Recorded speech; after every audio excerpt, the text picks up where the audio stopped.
I wanted to see them together. We didn't get that. We just saw the exes and we literally saw the moment they break up. Yeah. How do you feel about not seeing the queer joy in the story? Yeah, I'm on the record as loving salty exes as being one of my Mhm. favorite storytelling dynamics. I love it when exes are salty to each other because they still really care about each other. This is why I love Renee and Kate and these Batwoman in question. I'm always just like, oh, they're so salty exes. I love them so much. So many good ones to name. So I did enjoy that. I also just like kind of loved, I guess, just that there was that barrier because it makes Agatha's choices make more sense because Agatha feels completely alone. And so even death being there doesn't really change that for her. And I think that Billy helps to make her feel less alone by the end of it. But yeah, many times she says she's a covenless witch and she doesn't really have anybody that she wants to depend on. And I don't know, it's interesting to watch Death just be so there for it, but just unable to reach her, I guess. So it is interesting to be like, yeah, what was this relationship like? How did you Mm. meet?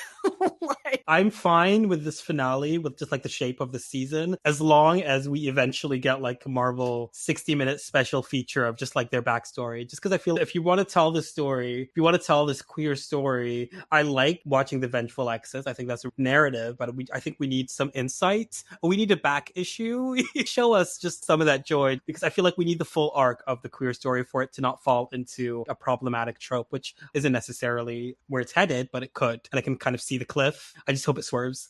oh, But yeah, maybe I totally. just want more of them together, really. That was basically my critique. I was like, Mm-hmm. could this somehow be its own show though? Like these two are great Yeah. together. Yeah, like I would have liked to have spent 2 hours at them in ye old Salem, just in her green outfit. I just wanted to know why she was in that outfit. Like I'm into it. I do sympathize with like that reaction of the ambiguity sometimes adds to the story, but sometimes the ambiguity was like less artfully placed in the story. And